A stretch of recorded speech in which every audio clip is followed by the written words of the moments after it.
Welcome to LNN News. I'm Carolyn Day Pruitt. This week we bring you LNN News in a slightly different format. We'll have your national and state headlines as well as sports updates as usual. For our local news this week, we bring you a special in-depth report, Violence in Petersburg. More in a moment. It's time to catch a culinary wave. Fresh food, good vibes, and great service. From their homemade pickles, spreads, and hearty fresh-made sandwiches, to their full bar featuring unique tropical cocktails. Wave Sandwich Company delivers a tsunami of flavors that will wash over your taste buds. Downtown Thunder is back, the largest bike and cruising event in the region. The hottest bands, the coolest cars, and of course, the baddest bikes around. The most exciting 5 months of the year, May through September. Don't miss out. This year's lineup features The Code, Buckshot, Crunch, Lost in the Shuffle, and 11 to 1. So catch a ride and join us for Thunder.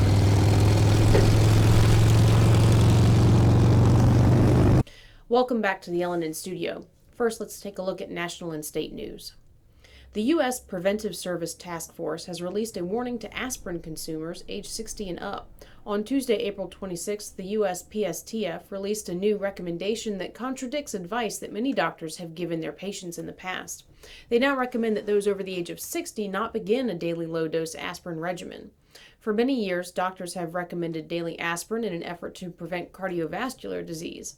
However, these updated guidelines recommend that only those who carry a more substantial risk of cardiovascular disease implement a daily aspirin regimen, and that they begin that regimen at a younger age, 40. In addition to these two age-related changes to their recommendations, the U.S. PSTF also suggests that the use of daily aspirin be decided on an individual basis, rather than as a general recommendation to a wider age group. On Friday, April 22nd, Florida Governor Ron DeSantis finalized a bill from the Florida legislature that would remove special privileges from Disney in the state. The legislation dismantles tax privileges for special districts in Florida, one of which is the Reedy Creek Improvement District, which encompasses Disney World. Prior to the elimination of the special districts, Disney has been able to operate its district as its own local government since 1967, a benefit that has saved that company millions of dollars every year, according to the Wall Street Journal.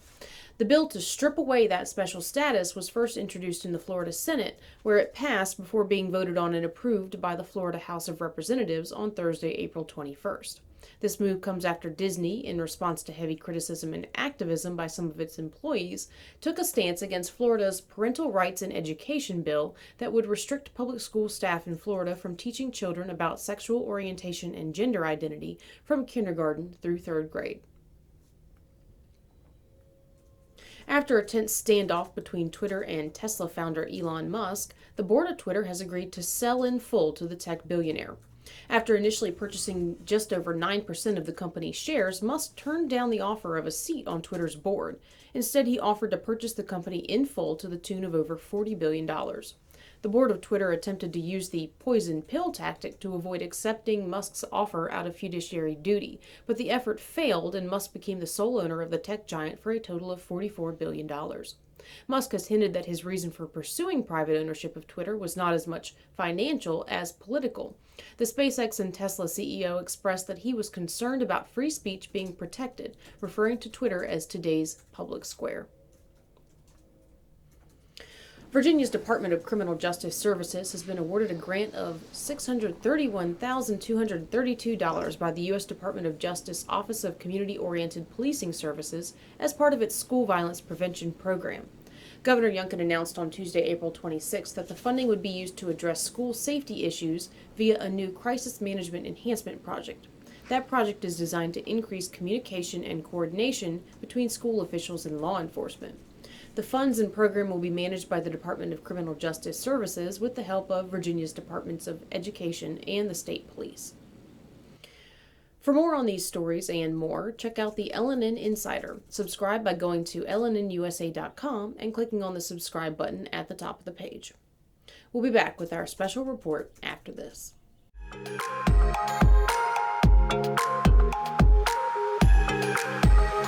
This is my second time going to Escape Old Town. I had a great time in the escape room. Lots of fun. Puzzles a little challenging, but I mean, it makes you really work for it. You know, you feel a lot more accomplished when it's done.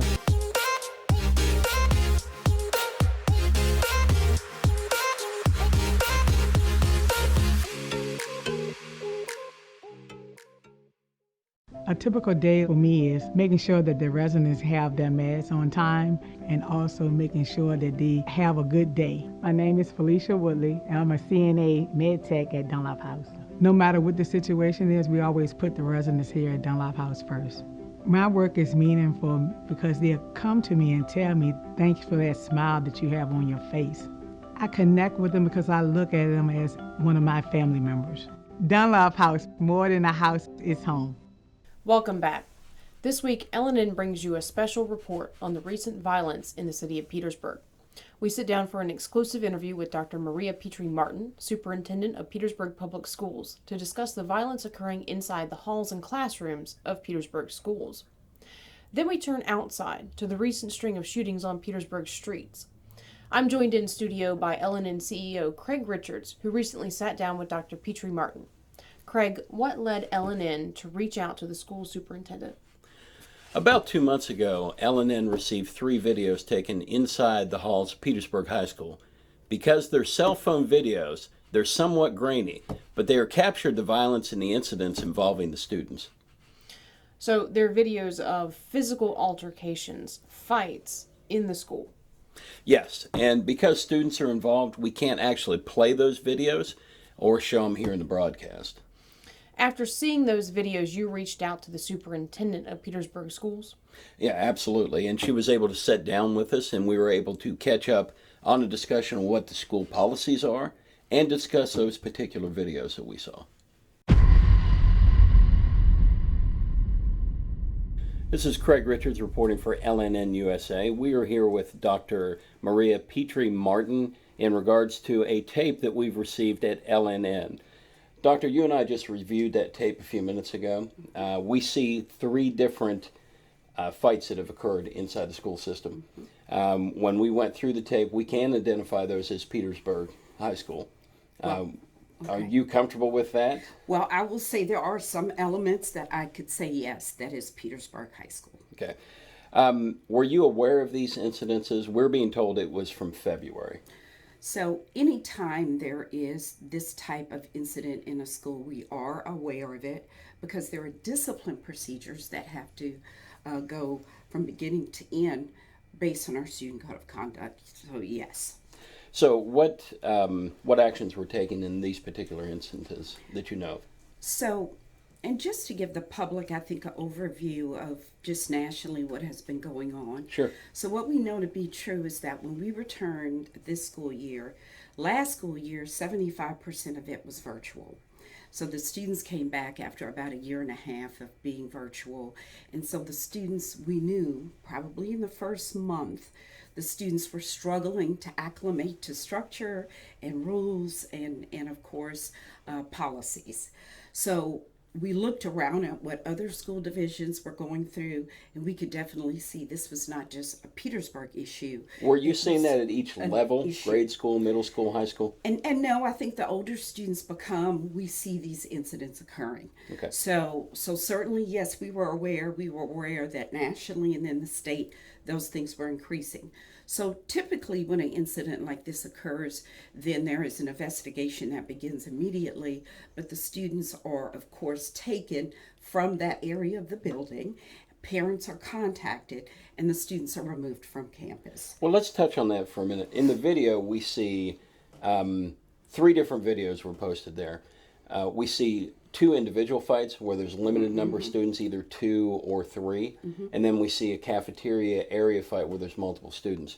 In the video, we don't see adults stepping in to break students up. What is the policy inside of the school for staff, resource officers? A fight breaks out, how do they handle it? Right. And I have to actually disagree with you on that point because I did see adults who were stepping in to break it up. And again, sometimes it's a challenge between students and staff because sometimes they might look very similar. close in age and in appearance. But I did see staff stepping in to break it up. So to that point, what is our policy if we have a staff member or resource officer? Right. And we do ask, and they're actually trained to de-escalate and to break up fights. Actually, it is a required state training that they go through in order to do that, because we want them to do it appropriately so that they don't injure themselves or others in that Safely, process. absolutely. To do that very safely. So yes, there is training and protocols that we have put in place for that. Okay, what is the school system's overall policy against violence? It's a zero tolerance. There's absolutely no tolerance for that kind of violence, because it makes not only our students unsafe, but it makes our staff unsafe. So that's why this is so concerning to us. So what happened to those students that were identified? Well, of course, I can't give you the specific things that happened. We're not to asking for them, names, but they the go procedure. they go through a discipline process at the school level, and then with us at the central office level. And one of the things that our school board did on, I think it was January 12th, they passed a school board policy in which the board's discipline hearing committee hears all cases in which a student could be suspended for more than 10 days. So actually, those students go all the way to a school board committee for review. And is multiple offense from students, does that just build in a disciplinary action? It definitely becomes part of any of the records that is reviewed during this process. And is it possible in this policy that our kids who are repeat offenders or are serious offenses could be expelled from the school system altogether? That is correct. So we have a multi-page student code of conduct, and the most extreme discipline could be an expulsion. It could be a stint at an alternative program, and there are several programs that we work with, as well as our own alternative program. So there's a multitude of levels of discipline that students could receive. Okay, and a fair question, as a parent sending my kids to the Petersburg City School, any parent, Correct. how can I feel safe that when I'm seeing these fights, I'm hearing about these fights, I know they're happening, how can I feel that my kids are safe if they're not involved in that, or that they're going to be in an environment that's going to be conducive to them learning and not being in danger? So there are a few things we're asking our parents to do. We need them in our schools even more, because we do want them to see that on most days, you do not see those kind of fights at Petersburg High School. This is not like a daily occurrence. So I think that is critically important. Also, we need more volunteers in the school. So one of the things we installed in the fall was the Men on a Mission program. And these are a group of male volunteers in our community who are coming in at critical times. So when class changes occur and lunchtime, to add additional support, but to also be a listening ear to students during those times so that things like this don't pop off during cafeteria time or during walkthroughs. Second of all, if our parents hear of things going on in the community that can impact what's going on in the school, which very often happens. Petersburg is a community that very often in the community, there are things going on that are very negative. So what happens, they get in school, and those things that have happened, let's say over spring break, become an issue in the schoolhouse. We're asking the parents and the students to report it to us, because if it's reported, then we can actually mitigate for it before it actually happens. And so as far as parents, though, feeling safe in the school, if they can help us with that, we have added additional security guards into the schoolhouse, and also looking at those transition times and what we can do to assist. And then also ensuring that when these things do break out, we need for our students to stay clear and not intervene, because sometimes they try to intervene and help, but we don't want them getting hurt. So they need to also remove themselves as well. But as we head into this coming school year, and I know I'm departing, we really do want to continue to work with our families to help our children acclimate back. Because I must tell you that coming back after a year and a half, it has been a challenge for all school divisions to help students understand there are rules in place that must be followed. Now, have you seen with the remote learning that was set up or required because of COVID, have you seen a reduction both in our kids' performance and their social etiquette, social responsibilities? Well, and that's why I brought up they have to reacclimate, because sitting in front of a computer and being in a class is very different from the social engagement you receive walking the hallways or sitting in a classroom. And so there are rules of engagement that you have to learn and abide by.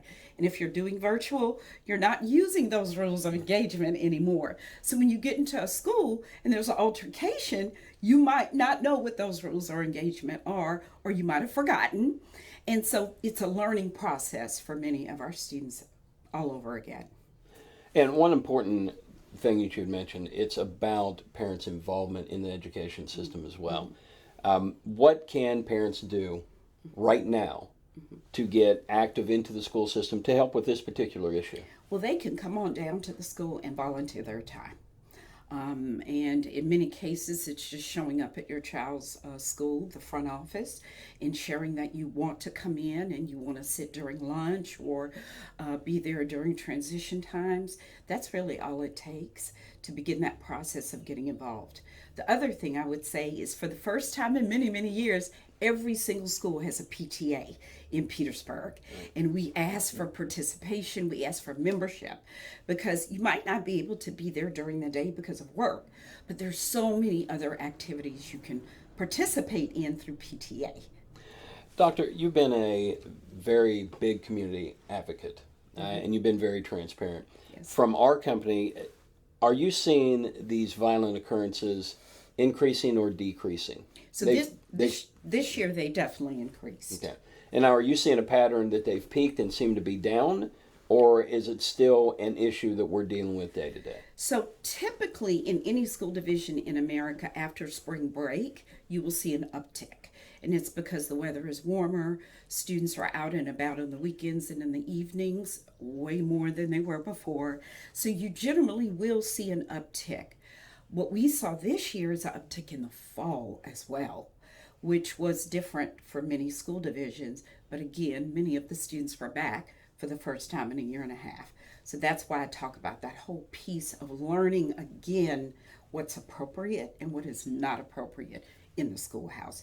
But overall, and actually I was looking at some data for the Center of Homeland Security, and they have been collecting data on violence in schools, and they can attest to an increase across the country.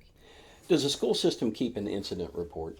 Oh, yes. On the different schools? Oh, absolutely. Not looking at students' names or anything beyond what the incident is. Would we be able to get a copy of that to show what the incidences are and the pattern we're seeing? Well, you absolutely could get that through any type of a request, but I will just go ahead and give you a preview, because in November that was presented in a public board meeting where we actually presented all of our suspensions, and we focused on the ones that were fights specifically. Sure. Because as I said, we saw this in the fall. We were quite concerned. So we had a very public discussion about this at 2 school board meetings in November, and that data was shared then. And of course, Petersburg High School was closed, as you know, the month of January, because we did not have heat. So of course, the kids went back to virtual in January. And notice February, when they came back for being virtual for a month, we had more issues. So you can see kind of a pattern there. So our big key is we have a game plan in place. Yes. We have volunteers with the men that are coming in from the community. We have policies in place that actually are designed to break up the incident safely, or as safely as possible. Correct. And you are encouraging parents to get involved in the school system. Absolutely. And we just love our parents anyway, and the more involvement, the better. But I also know that when students see their parents actively involved in the school, we notice that students tend to work really hard to do the best they can with their behavior. Another issue we seem to be facing is our school resource officers.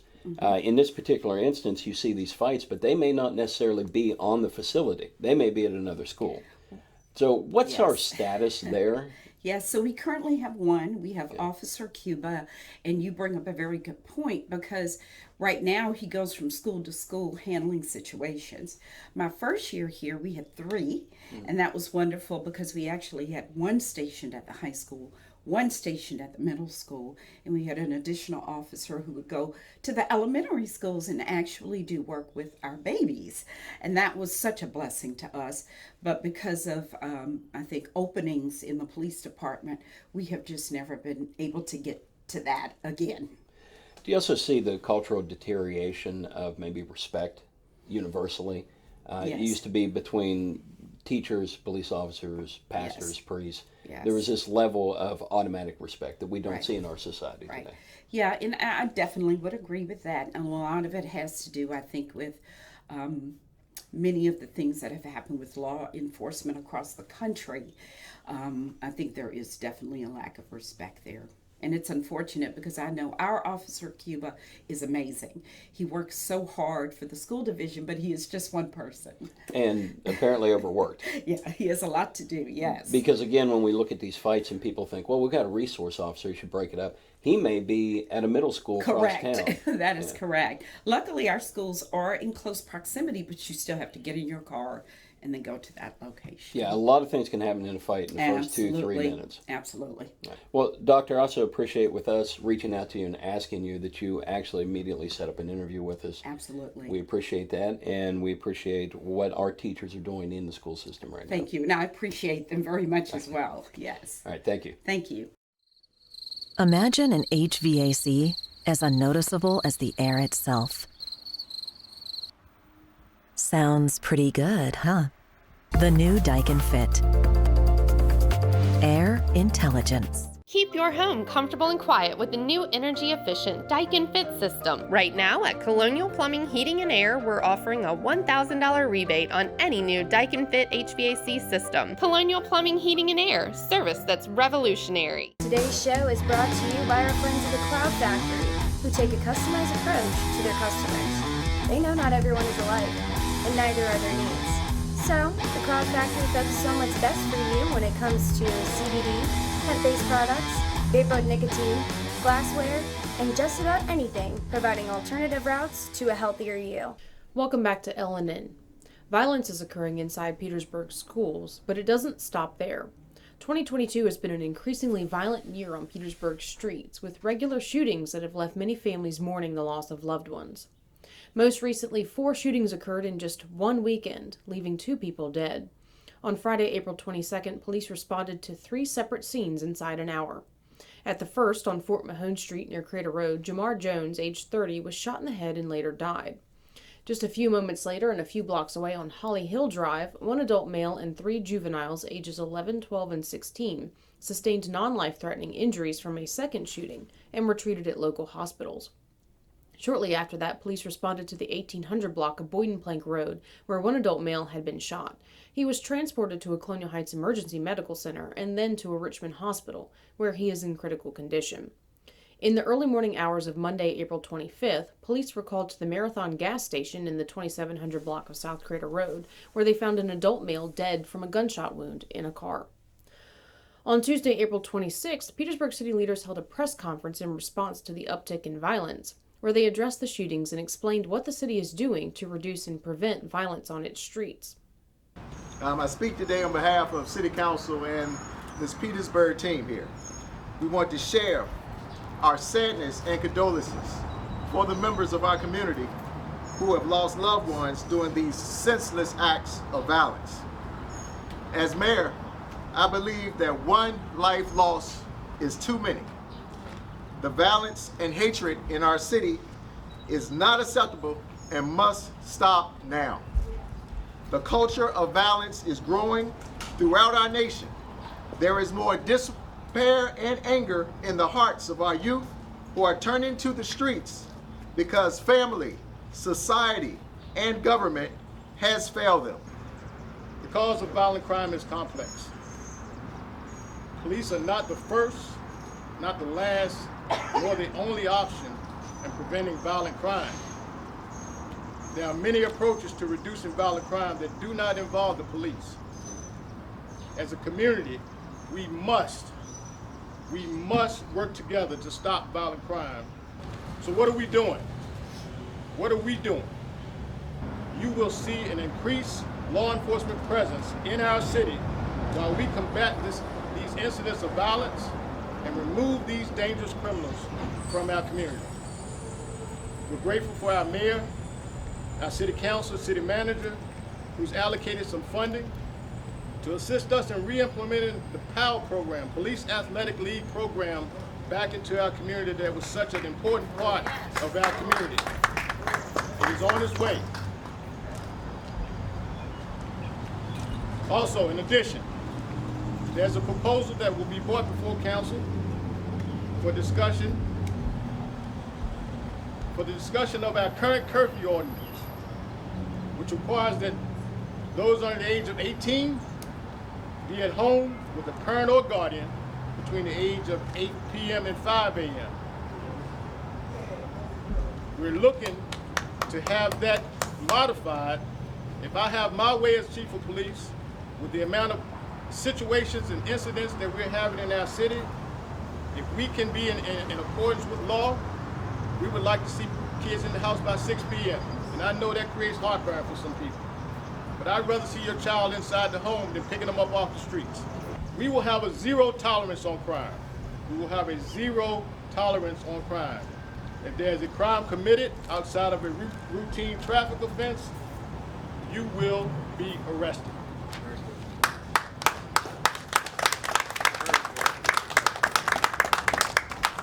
We're going to do everything within our power to rid this city of the foolishness that's happening here in our city and get these criminals off the streets. I spoke to the governor's office. The governor has pledged the full weight of his office and all of his resources with all deliberate speed, not only to address this spate of violence that began at 8:44 Friday, but continued efforts to control violence in the city of Petersburg. And I mean exactly what I said. All resources that are necessary, the governor pledged with all deliberate speed. Some city residents attended the press conference, but one citizen told LNN that what city leaders and police were doing would not fix the problem. My name is Lord Shabazz. I run a program called Gloves Over Drugs and Guns, which I do I target adverse youth care. I'm a certified personal trainer and a nutrition coach. So I go into these neighborhoods, into these areas, and I know these families because I grew up with them. So I get to them a different way, show them it's many more opportunities as long as you use your choices. You have choices. I don't know who's telling you don't have choices. You have choices. I come up in the PAL program that they talk about, Petersburg Athletic League. I come up in that PAL program. Y'all took the PAL program. I ended up doing 17 years of my life because we had nothing to do. I had nothing to focus my frustration or anger anywhere else. You took the basketball courts up, you took the pools up, you wouldn't allow, you implemented the curfew. It didn't work for my generation. Y'all haven't learned that yet. You haven't learned that a lot of this pain that's going on is deep rooted. The things they're trying to implement, you're trying to target one place, but it's going to affect those that don't have nothing to do with it. I'm from this city. This not going to work. It's going to work when y'all get active. Have community games with the community. Police, y'all take them uniforms off. Take the uniforms off. Put a basketball up. Get the team. Play the community. Get a softball team. Play the community. Build a different bond. Let some of the people that's in the city have a better understanding with y'all so we can help our people. The violence not gonna stop because everybody wants it to stop or think it's about numbers. It's not gonna work. LNN asked Police Chief Travis Christian if there were short-term solutions that could be implemented to more immediately address the violence.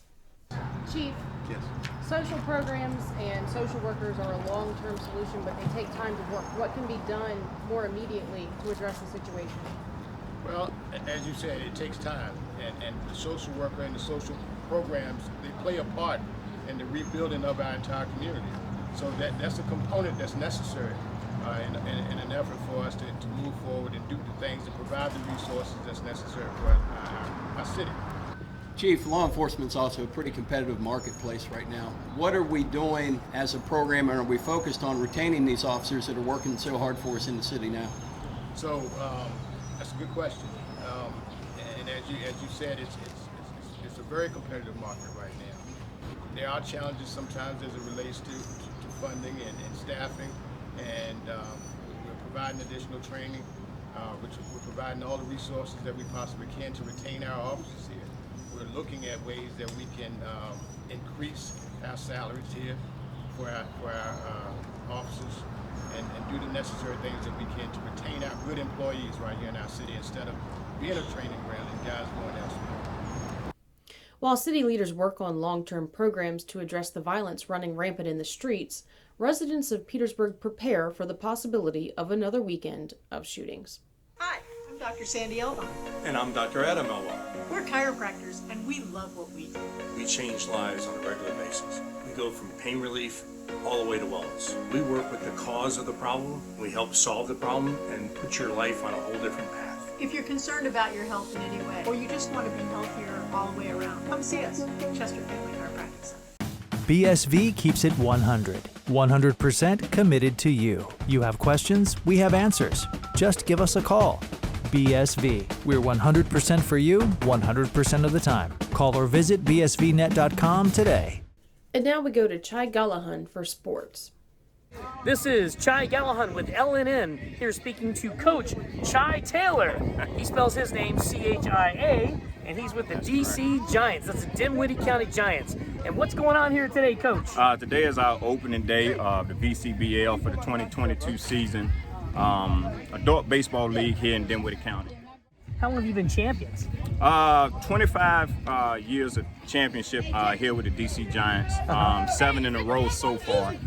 It's transitioned from different names. Used to be the Tri-City Baseball League. Now it's the Virginia Commonwealth Baseball League. This league has produced a lot of top talent that's going from high school to college. Some guys have gotten drafted out of this league to play Major League Baseball. We have a lot of times people come down that really not familiar with the league and sees the talent here and knows that, hey, man, these guys can really play ball down there. And so that's what we strive for. We are here with Carl Hawks, and he's with the DC Giants as well. What's your position, sir? Well, right now, I started playing down here in 1981. I played and I managed the team for 9 years after I finished playing. And right now, they just called me kind of general manager of the show. Great. How long has this field been here? How long have you been playing? I played for 9 years. The field was here. My uncle originally came in here in 1976. And I was a bat boy of the team that year. I was a bat boy in 1976. Fun organization to play with. Everybody get along real well. And, we just try to keep on striving and get better every year. We are here now with Phyllis Jackson. That's PJ. She's the president of the DC Giants. That's Dinwiddie County Giants. Now, Phyllis, what is happening today? This is our first game of the 2022 season, DC Giants versus Chuckatuck Tribe. Great. What's a takeaway you'd like to give to everyone about the league or the team? The teams are very competitive. We have some very competitive teams. Of course, everyone wants to beat the Giants, and I can't be angry with them because they want to beat the Giants, but you got to play the best to beat the best. So it's just a great atmosphere, good ball players, good families, friends, everybody get along together. We are here with Javion Hill Jackson. And Javion, what do you do here at these baseball games? Every time I come out here, every time it's a foul ball hit, I'll be the kid that go run for it. Really? Is that fun? Yeah. Do you play baseball yourself? I'll be playing next year. What do you like about baseball the most? Being able to make diving catches, make the crowd hype. Just to have a lot of fun getting out there playing and hearing the people cheer? Yeah. We are here with Tom Redfern. He is a stout fan and supporter and advocate. Tom, what makes you excited about this league and baseball? Well, I love baseball, but I'm not just here for the Giants. I like the league, the Virginia Commonwealth Baseball League. It's been on for 52 years, and it's just it's a real neat atmosphere out here. Private fields, we're on private land here. You got about 8 teams this year. Varies each year, and a lot of them in Dinwiddie County, Prince George, down to Wakefield, Chuckatuck's even in it, Waverly. So I'm a big baseball fan, and I really like the league here. So yeah, it's just good old-fashioned baseball. It's good old-fashioned baseball, yeah. Some good ball played here, and the fields are well-maintained considering the people who do this. So it's like a picnic atmosphere.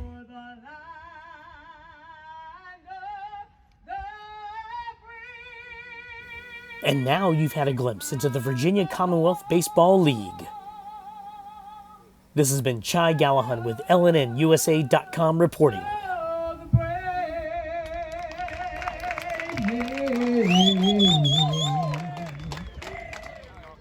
Pauper Bopper's Malt Shop, the niftiest place in Petersburg.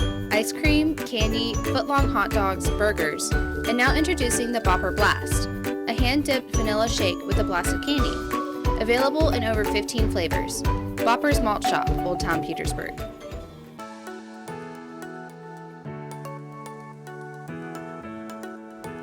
Yes, you can still get haircuts, colors, highlights, waxing services, everything that's going to make you look great right here at the Apothic Company.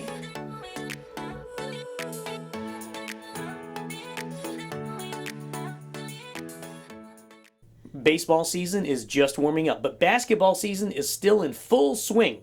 The Cavaliers ran into a pack of hungry Wolves last Saturday, April 23rd.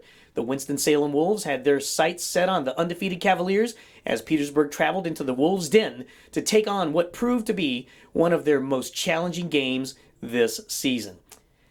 After falling behind in the first period, the Cavs regained control and took a 7-point lead into the half.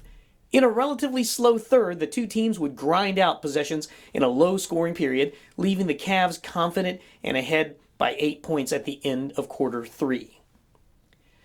But that's when the Wolves' Timothy Hagee unleashed a furious scoring barrage. Hagee had been held scoreless in the third, but rained down basket after basket, accounting for 18 points in the fourth period alone. The Wolves combined for a total of 34 points in the final period. Walter Williams answered the challenge with 12 fourth-period points of his own, while Elijah Moore posted a game-high 37 points to secure the victory against the Wolves. The Cavaliers struggled from the line, shooting 59%, 17 of 29. The Wolves fared slightly better at 64%, going 16 for 25. However, the 109-106 victory secured the Cavaliers the regular season Mid-South Conference champions, regular season Northwest Division championship, and the number 1 seed in the playoffs. The Cavs weren't the only action on the court last week. The Virginia State Intramural Basketball Championship was played on Thursday the 21st at VSU. The veterans took on No Limits for the 2022 championship. At the end of the first half, No Limits had established a 28-23 lead in a relatively low-scoring game. Both teams struggled from the foul line as the veterans finished the game just 2 of 13, while No Limits finished the night hitting 4 of 12. Those trips to the line played a major role in the final outcome. No Limits had been able to control the game until late in the second half. That's when the veterans began heating up. Tylen Oden led all scorers with 17 points and 10 rebounds. With 7:38 left in the game, Oden put down a one-handed dunk as part of an 8-0 run, giving the veterans a 4-point lead with under 7 minutes to go. That lead held through the end of the game as the veterans took a 55-51 win to secure the championship. LNN's Craig Richards was courtside to catch up with VSU event coordinator, game MVP, and three-point shootout champion. All right, this is Craig Richards with LNN USA. I'm here with Bryce Britt, the winner of the three-point shootout tonight. Bryce, what was the key to that silky smooth shot? I just had to stay focused. I mean, everybody was talking to me about how I can't shoot, so I had to prove it to them. How big is the energy in here tonight? How fun is it in this? Nah, it's cool. I love the energy like this, man. I like shooting with big crowds like this. I get the crowd going. And what gets you into competing in events like this? Man, I just love basketball. Anything dealing with basketball, I'm going to compete until I can't no more. That's my sport. Congratulations on the shootout. Great win. I'm with Derek with Virginia State University. Pretty exciting gymnasium tonight. Yes, it really is. There's a lot of kids in here. Crowd is amped. DJ's playing some hot tunes. We're really ready to get into it. All right, what are we doing here tonight? Well, tonight is the Intramural Basketball Championships. It's been going on here at Virginia State for many, many years. It's between 9 athletes here at school, so it's all the kids that think they should have made the team, but they didn't make the team, so they come out here and showcasing their skills in front of their student body. Now, you got quite a crowd tonight, too. It looks like a good turnout. Yeah, definitely. Every year's a good turnout because everybody wants to see who the man or who's not the man. So they always will come out and support their fellow students. What's the chance I'll be able to get in tonight, Coach? I don't know. There's a slight chance. They might need a dead ball shooter at the end of the ball game for the game winner. So maybe they will slip you in there. And they might need some skill, so that might let me out. I don't know. We'll see what the skill level is as the game progresses. I appreciate it. Most definitely. Thank you. Thank you so much. Right here, I am here with Tylen Oden, He's the leading scorer tonight. Titan, I've got you scored down as a double-double. 17 points, 10 rebounds. How'd it feel tonight? It felt great. I knew it was going to be a tough game. I was playing against a great opponent. I knew I had to go hard and both points and rebounding for my team. So I just went hard for my team. All right, I noticed too, you guys were chasing them most of the game. They took control of the first half. Midway through the second half, you were still chasing them. What was the key to the team's success? Just defense and rebounding. We knew scoring was going to come. We just had to play defense and rebound. So, that was the game plan for the second half. Yes, sir. Hey, great game tonight. Yes, sir. Yes, sir. Thank you. That's it for this week's newscast. Due to this week's special report, LNN's Earth Day and Garden Week coverage will be in next week's newscast. Be sure to follow LNN USA on Facebook, Instagram, and YouTube. Thanks for watching LNN News by the People, for the People.